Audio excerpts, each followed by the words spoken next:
open data. So what does that mean first? So let's say the raw data or whatever is used for the analysis is actually freely available, or at least accessible. Maybe not freely, maybe not for free, but it's accessible. Let's say, right?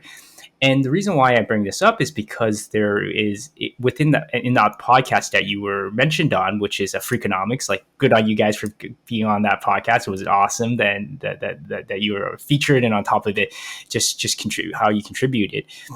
One thing that they mentioned, at least in Freakonomics, they actually did highlight the psychology of the social sciences being one area where there was a lot of challenges.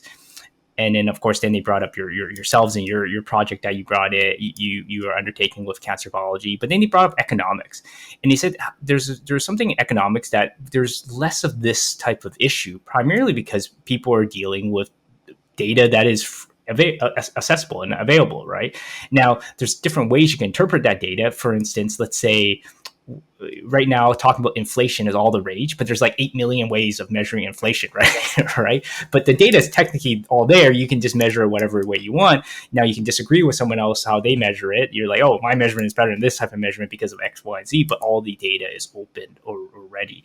So I'm curious to get your take on that approach of basically if groups have to open source their data. Primarily, and the reason why I mentioned this is because the vast majority of research is funded by the government, right? Both in the U.S. and myself, I'm based in Canada, mostly funded by the government. Why can't the government say, hey, we as a public, this is public dollars that went into this, so you have to make it open. That way, you can then everyone can do their own analysis and see if, hey, do I come to the same conclusions, and potentially I can come to other novel conclusions as well. Yeah, I think you're absolutely right. And it takes, so I find this one, I think you're right. These are good examples to use. You do see it in biology. It's not the spots that we were looking at by design. So a good example of an area where you see lots of open data is the genomics field, right? So I think there's a couple factors that are here. One is sometimes the nature of the research. If I'm using public data, it's easy. I point to it, right? It's like economics, political science, sociology. Those fields do it.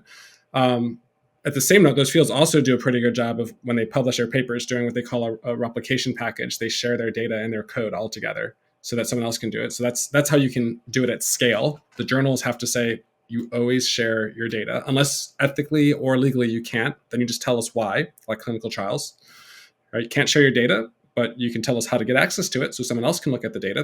I think that's the right thing to do. Open by default, closed by exception. The challenge I think we see in the biological space, and even in other fields, psychology has actually got the same thing. You get in other fields outside of economics, political science, genomics, is the infrastructure that's needed to do it, as well as the norms. And to me, I really do think we should be unpacking it. So if we'll use genomics as an example, that took some infrastructure to have it so that there was a shared, not just norm of doing it, but you always deposit it and do things in the same way. That's really hard when you cut across many, many different types of research designs, right? Okay, I have a PCR-based assay. I have, a Western-based assay, Western blot-based assay, an animal-based assay. So do I have to figure out those formats for each one? I know the NIH, for example, is working on this, which is actually really exciting. We're actually helping play a role in this. It's called the Generalist Repository Initiative, so GREI. And it's a way to try to begin saying, okay, well, we invested, rightly so, tons and tons of money in genomics or other big omics data, but there's a ton of other data out there that's not being shared, that could be shared. How do we support that from an infrastructure, a tool perspective? So I think that's a little bit of it. But I definitely, and this maybe, you're about to get to your AI question, and this to me is the real reason why data sharing is important, is it's not just what you said, which I think is very important, probably the most important, low-hanging fruit, which is, let somebody else look at it, reuse it, and reanalyze it, by the way. There's been people who've reanalyzed clinical trial data and gotten different results, right? It's really important to allow the community to keep beating it up. So that way we don't just take one single paper, one single approach and run with it. But the other one is kind of like genomics. You can eventually start to do more when you have lots of data. So there's this value proposition that I kind of think about, which is, wow, right now we want to do more data mining. So, lots of companies exist, lots of individuals are doing this, which is, let's scour. Well, we got all these LLMs, right? They're taking our information and they're doing something else with it with generative AI.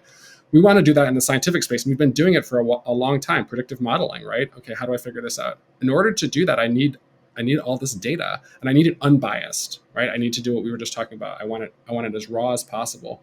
So I think you get this weird like value proposition that's going on in the field, right? Which is, oh, I don't need to share my non-genomics data because nobody knows what to do with it. And who really wants to look at my mouse survival data? Well, one, yes, you should, because people do want to look at it. But two, if everyone started doing that and you started getting richer and richer data, you could start to ask questions that were never possible before.